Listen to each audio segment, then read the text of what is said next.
Today, I'm inspired in my defiance by the fact that Donald Trump has given Ukraine an ultimatum to accept all 28 parts of his peace plan that were really a part of the Russian peace plan that essentially gives everything to Russia that they want and gives almost nothing to Ukraine that they want.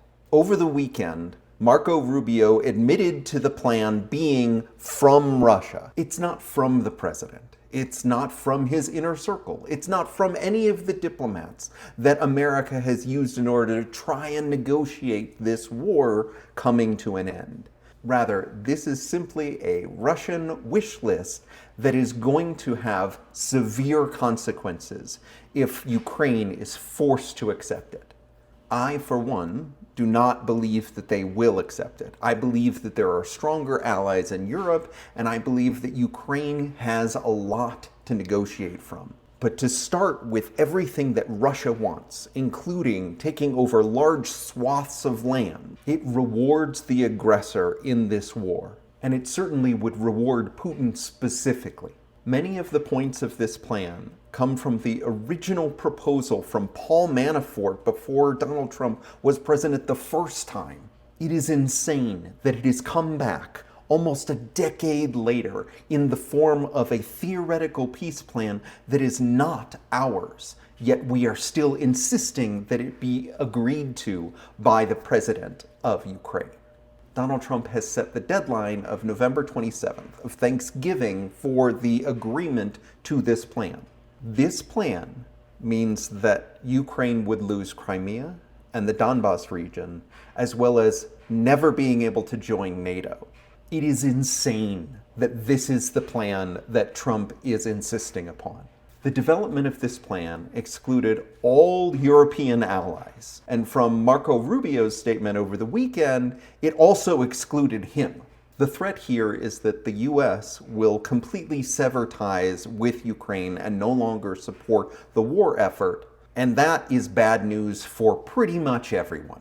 So now it's up to the European leaders to kind of scramble and put together an alternative peace framework that would actually allow for some of the victory to be shared across Ukraine and Russia.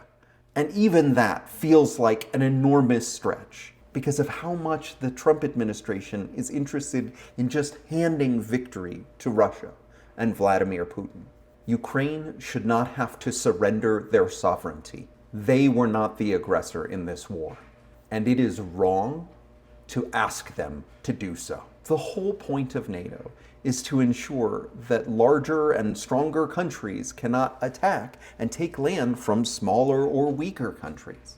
And while Ukraine is not officially a member of NATO, the idea that we would deny them ever becoming a member state is just nonsense. This is a dictator's first doctrine, and it absolutely has to be called out for what it is. A wish list from Russia that has to be rejected. I'm also inspired in my defiance by the Pentagon going after Senator Mark Kelly for telling people to follow the Constitution.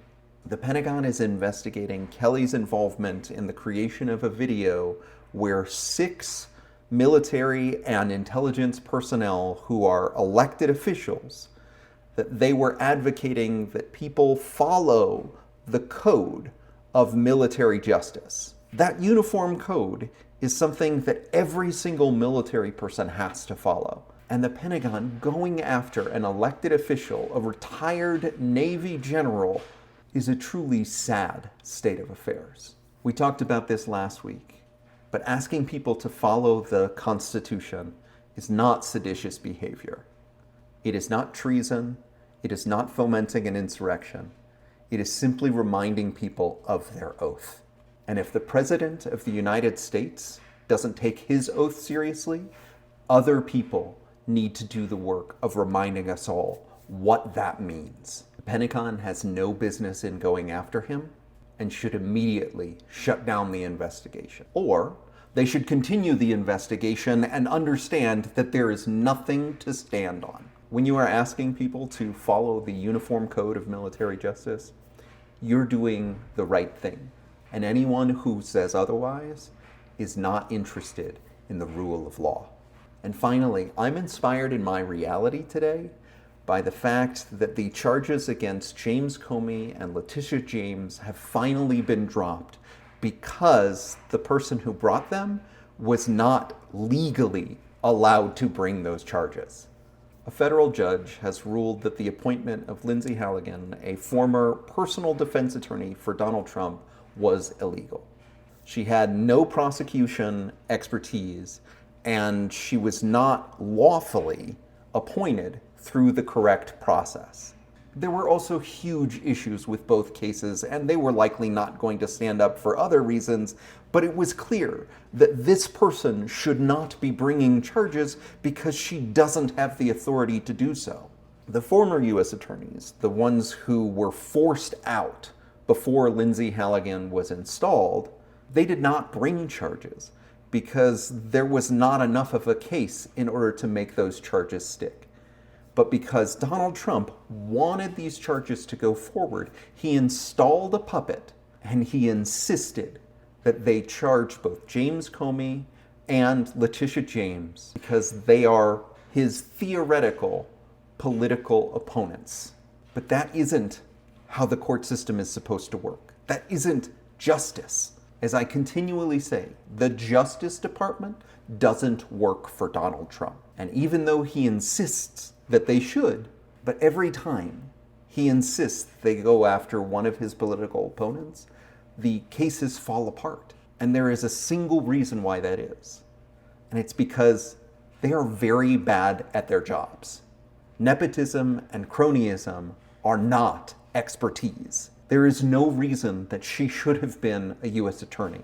And it is entirely clear that whatever cases Donald Trump wants to bring against Democrats, against his political opponents, the ones that are false are going to fall apart because they don't know what they're doing. And anyone who wants to keep their bar license, who wants a future career, is going to stay as far away from these cases as possible.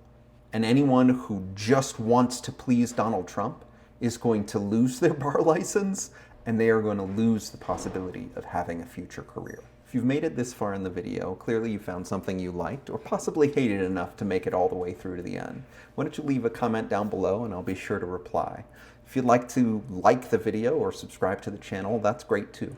But I'll be here every weekday, inspired in my defiance and by my reality.